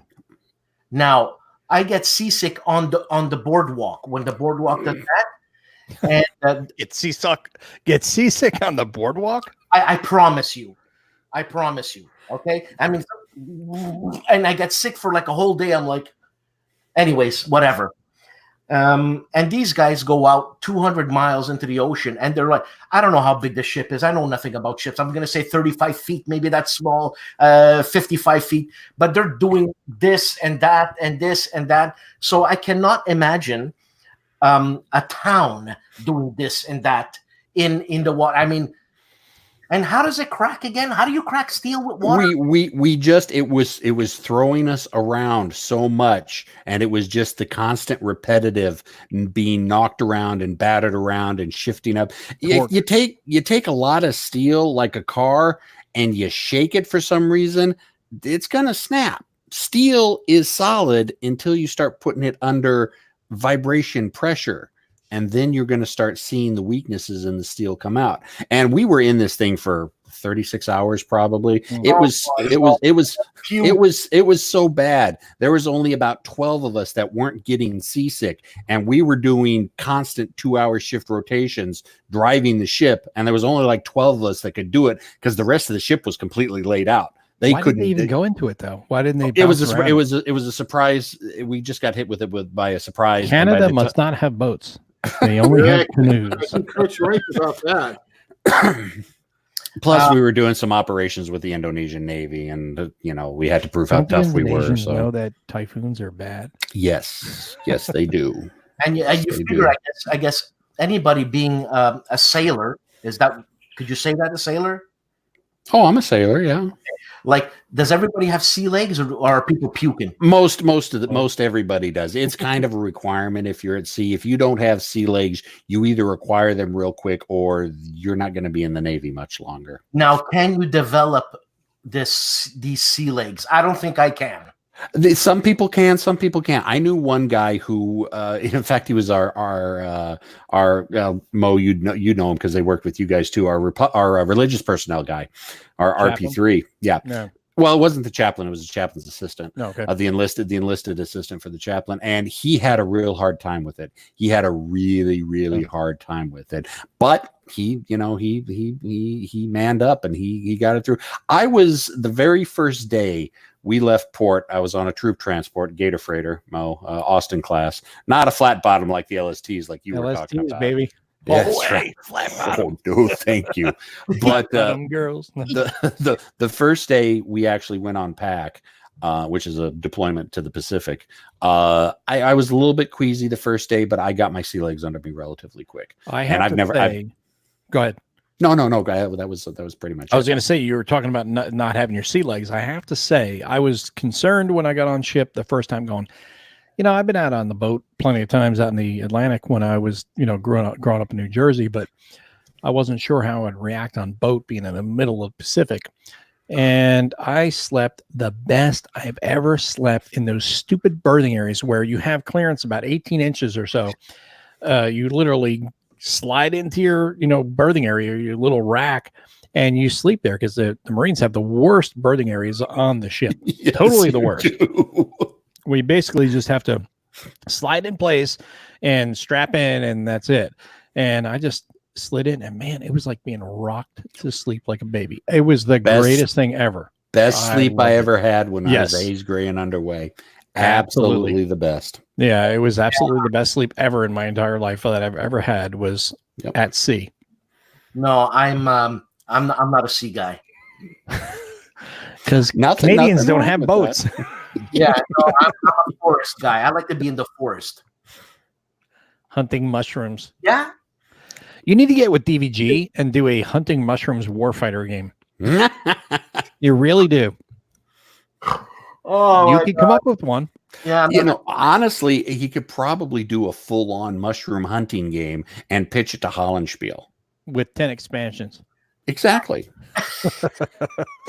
And then get with Mary and throw in dinosaurs with it too, because she loves dinosaurs. There you go. Why talk Hollandspiel when we've got the bigwig lock and load publishing guy right here? David, are you going to publish a game that covers mushroom hunting? No. That would be a hard sell. Hollandspiel probably be a little bit easier sell on that. Yeah, a hard sell for him too. David, we'll work out a deal. I'll give you some mushrooms. Ooh, what kind? Whatever. Magic. Like mushrooms or magic. Peyote or no way. No. You know what? And you know what, ladies and gentlemen? All mushrooms are good ones. Some are better than others. Yeah. I got a question for you guys. Uh-oh. What games are you looking for coming this year? World at War 85. Okay. I scored points. There you go. All right. I kind of figure it's self-serving for me to say it for next year since I've already got my copy. So I'll say Test of Strength. Who makes that? What's it about? Come on, give us more information. Oh, isn't that the one Mo's working on? Oh, Trial of Strength. Trial of Strength. Trials. Sorry, Mo. No, Trial of Strength is we've got the scenarios that are being done by people that are working on the scenarios specifically, and I just kind of went over them. I sent it back. I had a couple of clarifications I wanted to work out, and just waiting to hear back from them on those. And once those are done, according to David, who's been after me about this, and I've been really busy with my day job trying to get this completed, this should be the last hurdle, I think, that we have to clear before we're good to go to Kickstarter. Correct, David? That is the last hurdle. The map's done. Everything's basically done. And it's my fault on that. I've been real busy with my day job, and I just not been able to spend as much time as I'd like to. And that's why eventually I'd like to be able to retire from my day job and just do this for a regular job. But then we'd have a little bit more expedited movement on things. But hopefully that'll happen someday, just not today. Well, I bought $275 worth of something called Core Play, thanks to Gimpy showing it on his website. Okay. Oh, that looked pretty good. And Core Play. Yeah. What is? I did not see that. Play, is that what it's called? Yeah. Space Core Play, something. It's kind of like, Is that the skirmish game that he was showing? The skirmish role playing game. And Blackwell and I were very interested because we were working on something just like that for space infantry. And it's funny. Didn't somebody tell you a little while ago to do a lock and load tactical space infantry game, and you were like, "No, not a good idea." We had that in the works long before you said that. Yeah, we did. Sure. It was just a matter of whether we were going to make it space infantry or make it just science fiction, and do both. I mean, you're doing the LNL. You could just, LNL tactical. You can make it you can do sci-fi with that. You can do anything with that, if you wanted to. Well, it easily transposes to both. Again, I had to be sold on it. Everyone has these great ideas, but no one has any substance. And Blackwell put a lot of substance together. I gave him a lot of, filler to make it more, let's say, how should we say, war game-ish, Yeah, I have to say, I'm thinking of back in the 303 Squadron game. That does look good. Yeah. Who's publishing that? I don't think it's I can't remember. I know it's on Kickstarter right now. I have to look it up. Yeah, it's funny. I'm the news guy. I have no idea. What the hell, news guy? Not reporting properly. Well, I feel like we're on KRP in Cincinnati. I'm just going to say, you're the news guy. Let's see. It is Playway. No, wait. That can't be right. That's the digital. 2G. Oh, God. Who's going to As everybody scrambles to Google. Exactly. It is Hobby EU. Well, I got 2 games I kickstarted. I got this one. I don't even remember kickstarting this one. I don't even want to talk about how many games I have kickstarted. I don't know where you get your money to kickstart all these bloody games, Mo. Well, see, I get to write it off. Yeah. It's research material. That's what I tell. Yes, of course. Oh, yeah, it's a write-off. Yeah. I need to figure out how to do that. This game looks great. And this is Worthington. Dave can't see it. Too much glare. Which one? This is Victoria Cross 2 Deluxe Edition. It's about the Zulu. Oh, it's in Rwanda? It's in Rwanda. Yeah. There's a great documentary on Amazon Prime that goes over the Battle of Isandlwana that it really breaks down in a forensic way what happened with the Martini rifles and, extending a little further out than originally thought, because they went out there with these what do you call it, metal detectors, and they found, cartridges like 100 yards further than the initial line was thought to be at. And they went and did these tests of the rifles and how they failed after about 24 shots or so because they just overheated. They clogged up the breech and they weren't able to load any more rounds. And they found that, there was 13 minutes that they were basically, the Zulus had to come across that open terrain for 13 minutes. And the British technically, mathematically, should have been able to eliminate them prior to them getting across. But because of the issues with the rifles, they were not able to do so. And then on top of that, these guys were hopped up on like really odd strains of THC and something else that were making them just like in rage mode, basically in quad mode, if anybody's played Quake. And these guys were just coming in and just kicking ass, taking names. And that's why it was just a total slaughterhouse. You're talking about the Zulus being stolen. Yes. Right? Yeah. Well, Mo, you being a Marine and charging something, don't you guys got to get hopped up on something because you can't do that straight, for God's sakes, man?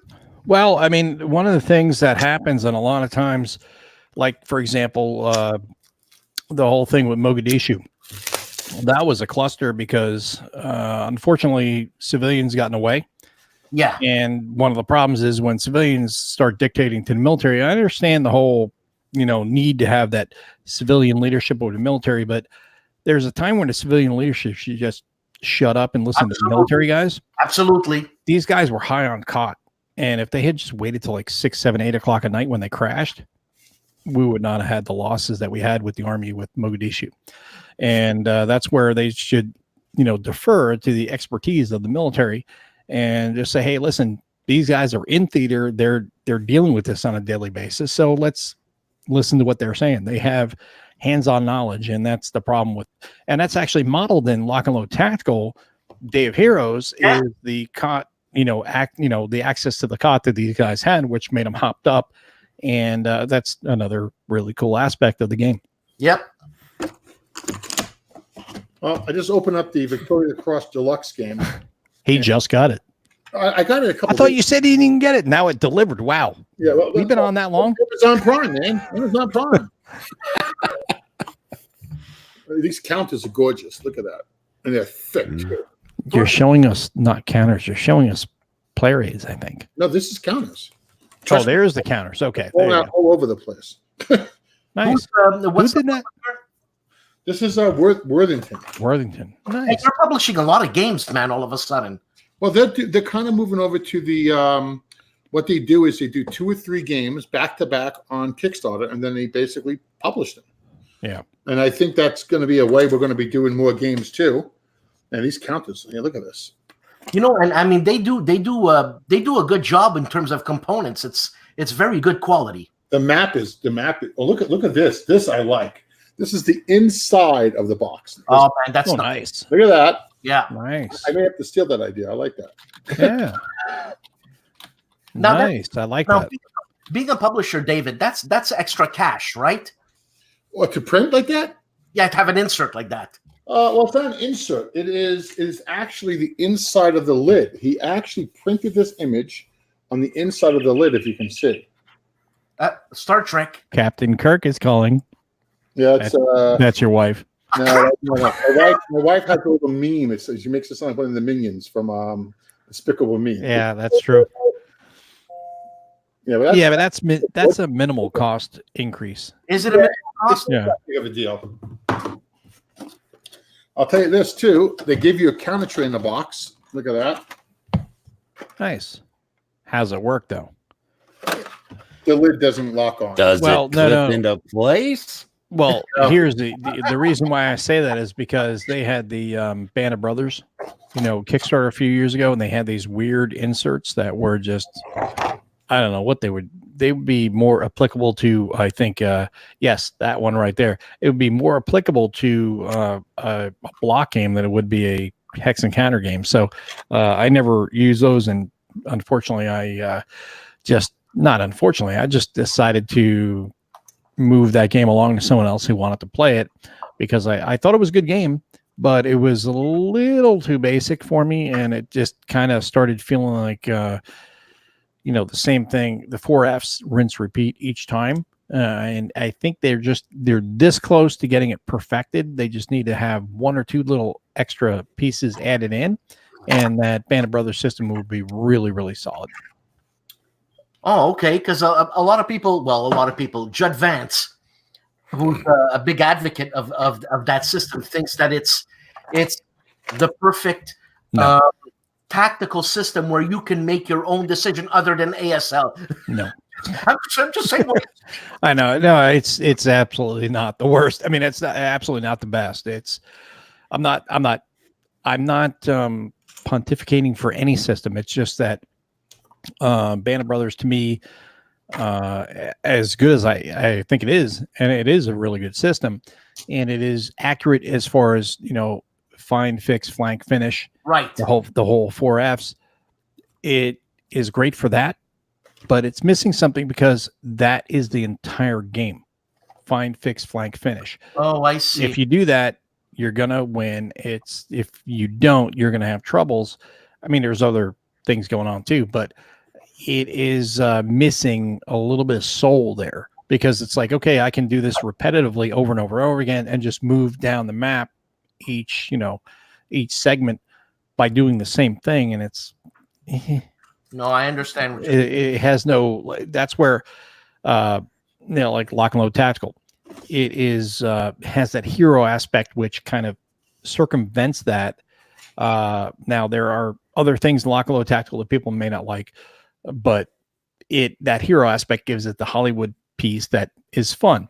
ASL has the super detailed piece where it's like, I always make the joke of, you're going to run across the, ground here. So you got to roll to see if you trip on the threshold as you leave the building. And then you have to roll to see if you slip on the dewy grass at 7 a.m. to see if you can make it across the grass.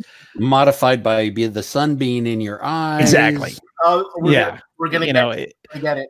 It's hyper detailed on silly stuff, which is great, but it's like, if you want to do that, just sign your name on a contract and go do it. I want to play a game. I want to have fun. I want it to move. That's where Band of Brothers is great, but it gets a little. So you're saying there's no narrative, maybe? Yeah, there's no narrative. It starts to feel a little too samey. And David is showing us this map here. Is that Isandlwana? The World of War shipping update. It is, according to David, it should be in your on your doorstep tomorrow morning. I'm just gonna get David in trouble. No, it should hopefully start shipping prior to the first of the year. And David, didn't you say you were going to personally? You're muted, David. It works perfectly. David, didn't you say you were going to personally deliver every game to everybody's house? Yes, we'll delay it, but you'll get to see me. Hey, that may be worth it. There you go. Hey, they give you 2 sets of rule books and 2 sets of player rate cards. In Spanish. No, no offense to our Spanish listeners. It's just that when you're delivering to English-speaking people, it's not going to work as well. I have to say, I'm really impressed with the my only bitch, which is really more of a publishing bitch, is the back of the box. They kind of wasted a lot of space, if you see. Yeah. Which is far from a disaster. Save the trees. That is kind of the standard for Worthington, though. They have that same format each time. But it's I have to say, it's the game looks beyond excellent. Gentlemen, I shall return. Okay, MacArthur. He's going to get some more grappa. No, I mean that's one of the things I've noticed with Worthington is they have that kind of format. I think they just follow that same format each time as far as their box format, front and back. But I like their games. I mean, they make some, Grant makes some really good games, and they do a good job at supporting them as well as publishing them and getting them out pretty quick. But yeah, you got to have a game that's got soul. Darren, yeah, Dan is the new Les Nessman. Les Nessman, yeah. Is he going to drop turkeys out of helicopters? As God is my witness, I thought turkeys could fly. That's got to be one of the best lines ever. Now, I did back one game on Kickstarter recently that I thought would be a little unique. And being that we're talking about Kickstarter, it is from it's either Arcona or Shona Games. It is called Small Samurai Empires. And I will say, that is one thing that we don't have at Lock and Load, is a samurai game. It would be really cool to come up with a samurai game. Lock and Load Tactical Samurai. But I didnn't say that. I've had people asking about Lock and Load Tactical Fantasy. No, well, Lock and Load Tactical Fantasy would be a good, follow on to Lock and Load, Tactical Space Infantry, which I said to you. You can deny it all you want. No, but the other thing that I did say that we'll see if anybody is listening here in the audience that would be interested in this idea was tying into World of War 85 with Lock and Load Tactical. We already have that with the one already published that is out there for the theoretical World War III. But if you tied in a World War III to World War 85, now it doesn't have to be the direct, and it won't be the direct scenarios from the game. But if you can tie into the scenarios that are mentioned in the scenario intros, like this unit bypassed over this location to continue on their mission, well, you can just go ahead and you can have something Lock and Load Tactical over on that mission that they bypassed. Well, I think that would be kind of cool. Isn't that what Heroes Against the Red Star is? Kind of, sort of, but it would be nice to expand beyond that one giant map. Well, Devin, get on that. I'll put it on the list. I've only got 4 other things before that I need to work on, but it's on the list. See, now somebody is saying here, ID Jester is saying Lock and Load World War I would be good. Lock and Load Tactical Samurai, I would buy that in a minute because I think everybody wants to be a samurai. But I don't see how Lock and Load Tactical would translate to World War I. we discussed it lightly. World War One is not really a tactical squad fighting game. It's more or less, you're really being shelled back Trenches, and then you're running across the line against a machine gun. Yeah, I've read little to nothing about squad combat. I don't even think they had squads. And I can tell you a movie that would change your opinion on that slightly, but I'm in the same boat as you. But I can tell you a movie you have to watch: The Lost Battalion with Rick, not Ricky Schroeder. Right, fantastic movie. Yeah, that's a good movie, and it actually does take World War One down from the, okay, I'm sitting in a trench, I'm shelling you, I might occasionally shoot you. Hey, here's a hot chick that's going to come in with this really weird costume that's going to walk across the field and knock shells across with her, her shield. When you bring in Wonder Woman to it, aside from that, it's just World War One is not, and this is not meant as a knock against the conflict. It's from a gaming perspective. World War One seems a little too static. It's kind of like playing squad battles for the Civil War. Someone had mentioned that. Yeah. Well, the combat was not squad level, fighting. They kind of marched or ran. He says in 1917, the New World. Yeah, that's yes. I'm going to go. That one I want to see. Yeah. I tell you, I really, really enjoyed the Midway movie. I thought that was excellent. Yeah, I was surprised. I didn't think that was going to do good. But then again, I did not expect Star Wars to do good. I liked it. Didn't. Star Wars didn't do you guys good. like Star Wars? Nope. You didn't What's like that? The new Star Wars? You didn't like it at all, Devin? I haven't seen it, and I'm not going to. There's enough people out there whose opinions I trust to have filled me. I have not been a Disney Star Wars fan. I'm old school I'm OG Star Wars, original trilogy, EU, the prequels. Yeah, that hurt my soul a little bit, but all right, I can deal with it. Well, Legends too. But the Disney Star Wars broke me. I can't. I just can't. Last Jedi completely destroyed my interest for Disney Ruin Star Wars. Johnson. Yeah. Yes. I didn't care for The Last Jedi a lot, but I did really think that they did a decent job and closed it up relatively nicely. Okay. With the Palpatine and the rest of it. That was a cop out. That was a, hey, crap, we have to hit the bail button here because we've got to bring in something that's going to attract the old people. Yeah, because Ryan Johnson. Palpatine. Yeah. Ryan Johnson killed the villain in the second movie with no explanation. Yeah. And also, the biggest problem with Disney was they went into this one with no story arc at all. No leadership, no story arc, no cohesive idea. They thought they could stick Star Wars on it and make money. Yeah. Yes, you should be able to. They will. You were able to. Because they got that, I think they got that attitude because of the first movie, Rogue One, because they have the right creative people behind it to know how to tie it, make it episode 3.5. Basically, it ties in 3 to 4, and it brings in the whole sacrifice of the rebellion to try to gain the Death Star plans, and that was really critical. And Dan is over here waving. What about the Mandalorian? No. We're not even going there. We're going to Rogue One first. Great. And then we're going to the movies first. Then we'll come back to Mandalorian. Did I talk too low for you, Dan? No, but the whole thing is, if you stick with Rogue One, they did a great job with that. The fantastic movie, in my opinion. I loved it. I like the other thing I really loved about it. I mean, there's holes in this movie too, but big holes. But the thing I loved about it is, number one, Tarkin was back. Awesome. Number two, they showed Vader is a badass. They did not. Yeah, everyone is always like, "Oh, Vader's scary." They never showed it, other than the Imperial March and the breathing and the cool costume. You never knew why. But then you see the end of Rogue One, you're like, "Holy crap!" He decimated everybody.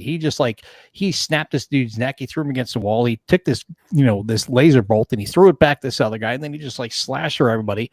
It really emphasized the fact of the danger and the sacrifice made by the rebellion and how dirty the rebellion was too. Because remember, Cassian at the beginning shoots that guy. It shows you rebellions are dirty. They're not clean, pretty things to do. You have to be as dirty as the enemy they're fighting. And I like that they did that. And we got Rob German saying he just watched the last episode of The Mandalorian. I'm done with the Star Wars movies. Ooh, why so, Rob? We're waiting for your answer, Rob. It could take 30 seconds. I know. But the thing is I have not seen Mandalorian yet because I'm waiting till I like to binge. So I'm going to wait, and I'm also not on vacation on the 1st of January. So I'm going to wait till that's all done, and then I'm going to binge it, and then I'm going to watch Togo too, which is a fantastic story because it is a story of the true hero of the whole Gnome run, not Balto. It is actually Togo, which was the big hero, but it's on Disney Plus. If you've not seen it yet, check it out. I've not seen it, so I'm just kind of just winging it, but it looks really good, and it has Willem Dafoe in it. Who's a great actor, but it is a true story, and it is about the diphtheria serum that was run through to Nome. If you know the story, you'll know what goes on there. So I'm really excited to see that, and I think it's going to be a good movie. The Star Wars thing, I think it was Attack of the Clones when Anakin grown up in Attack of the Clones? Yeah, because, sand is coarse and it gets everywhere, yeah.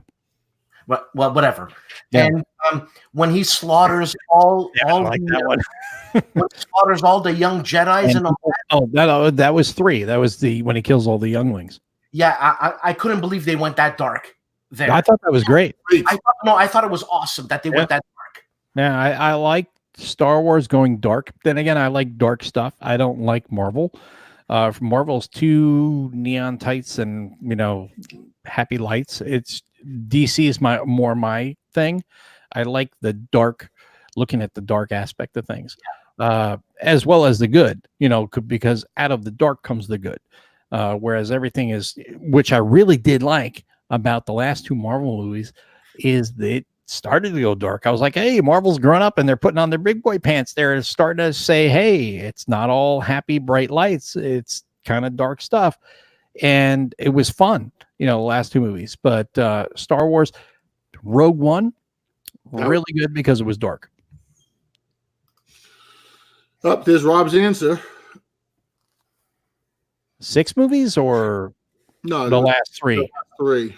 Yeah, last 3, there was absolutely no it was total mismanagement, no management. Kathleen Kennedy should be fired from Star Wars, in my opinion. Today she's not. She's still there. I read that just today because they were talking about the next 3 Star Wars movies. Yeah, she'll take a leave of absence, or she'll be like wanting to spend more time with my family. She's done because Disney stocks tanked on Monday. Really? They went down. Yes. Which is big for Disney, but for everybody else, it's not a big deal. But they went down like 1%.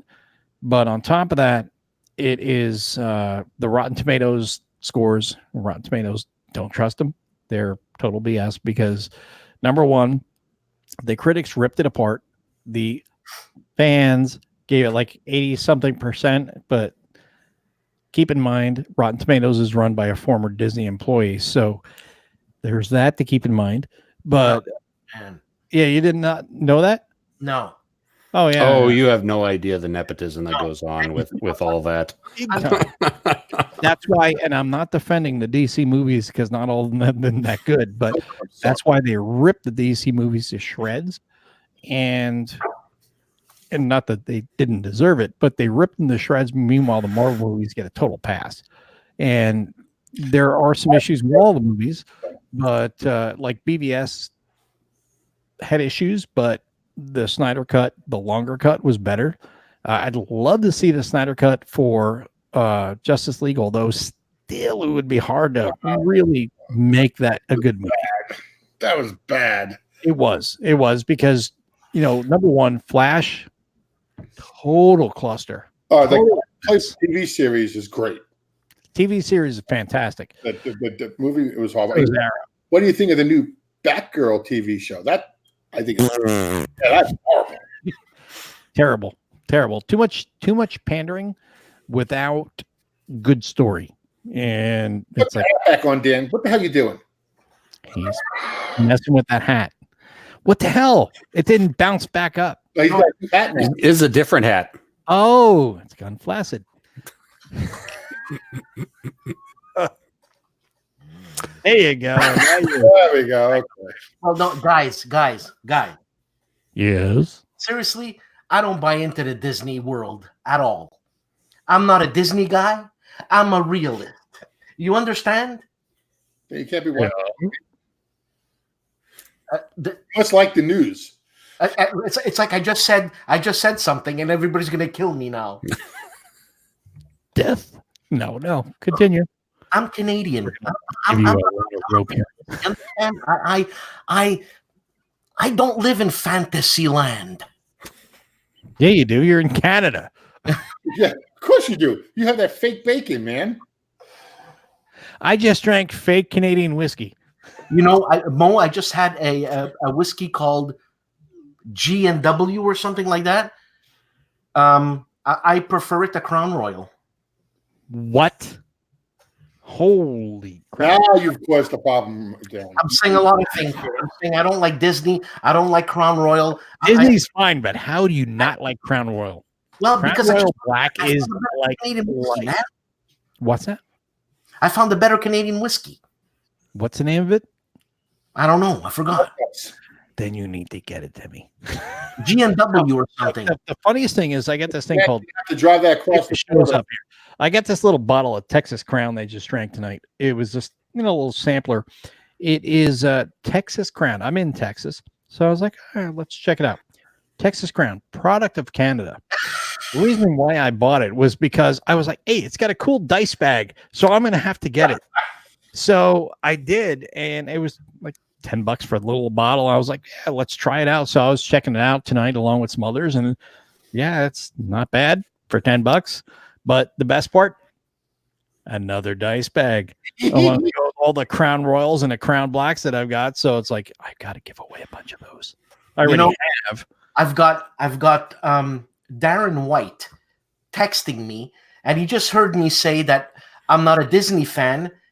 And the explicative just said, he's just pissed, or I'm just pissed because I can't get on the rides.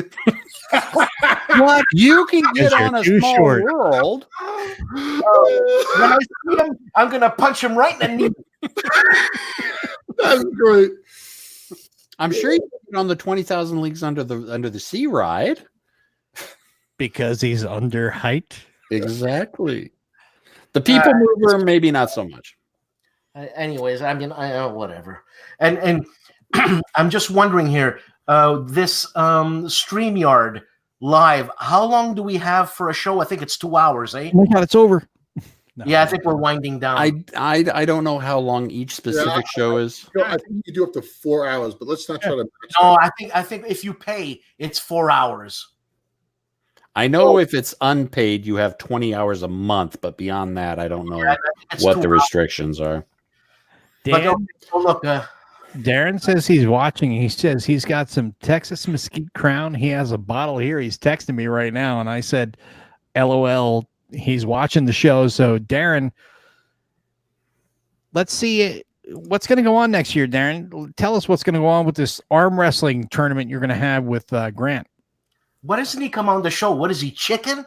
Oh, He uses a Windows machine, so he's really, kind of. I use a Windows machine, real computer. Real. Hey, Darren, are you scared like a little girl? You realize that you reach his knee, right? Oh, if he stands up. Anyways, guys, thank you so much for doing this. It was just, I loved it. It was very casual. Mark Herman, for God's sakes, I'm glad he did that. David, thank you. Mo, you got a big mouth. Devin, you don't. From Jersey. Hey, I love you guys, and Merry Christmas. Merry Christmas to you, Mr. Dan. And Darren says he's going to drop Grant. He just texted me back. He's going to drop Grant. You heard it here first. He's going to drop. Oh, This went from an arm wrestling match to like MMA. Cage match. we can get a cage over at WBC somewhere, don't you think? Oh, Silly. easily. Darren, I have to tell you, for those who don't know what Darren looks like, Darren's got knees like a freaking tank tread. He's a fairly large dude. Yeah, Yeah. his knees are like I nothing. mean, I'm not but a pure muscle. big guy, so I mean, I'm actually bigger than Dan, but then again, so is everybody. But the whole thing is, I just had a Buster chops, Dan. No, Darren's a big dude, so it'll be pretty. Grant's a fair sized dude too, so they're both are. it should be a good battle. But the whole thing is WBC 2020. Be there, be square. Dan's going to be there. He's going to be drinking, and he's going to be kissing everybody that he always wanted to see that he never got to see in person. I'll kiss. Excuse me, I said knees, I meant calves. Darren is correcting me. Not like he doesn't do this all the time anyway. It's calves. Darren's calves are like freaking tank. Well, guys, I guess I'm the one who should end this. I'm the guy who's got the control of the button there. We can't do anything about it. You can't. I don't want to go. Come on, it's 12:49, guys. I've been up Everyone give a round of applause to Dan. He's up after 11. I can't believe he blasted past 8. When he told me 11, I actually said, "Do you mean PM?" Are you really doing a live show at 8:11 o'clock? He's like, "Yeah, you want to be on?" I'm like, "Okay, you're really going to be on?" David, when's on the air happening again? We might do one between Christmas and I have to talk to Devin and Mo, but probably between maybe next Sunday. Okay. I have to look at It depends where the games are. I don't think I have hockey till next game we have home is December 31st. So I'll be busy then, and then we have a boatload of games in January. We have 9 home games in January, so I'll be busy. Wow. Yeah, almost 2 weeks. because we were on the team was on the road for most of December, so they're going to be back in town for January, and that's the big homestand month. So. And that'll be fun. Plus, this team looks good this year, so it won't be like last year where we really sucked and we were done early in the season. So this season is we're number 1, so it's going to be maybe a deep run.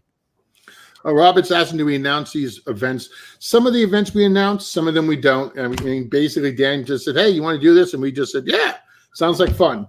Hey, I got a question for you guys that are listening right now.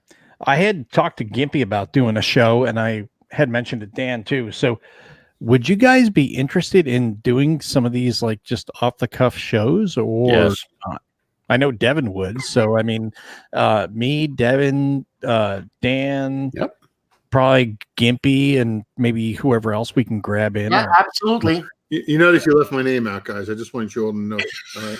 You left my name out. Didn't even. No, this would just be like Let me say content, no. content creators. No, just BSing and stuff like that. No, Okay. no offense, Dave, we can bring him in as an interview, but I was just thinking, just for content creators, if anybody would be interested in listening to us idiots, ramble on about making content for games. Although I've not done anything. I'm in.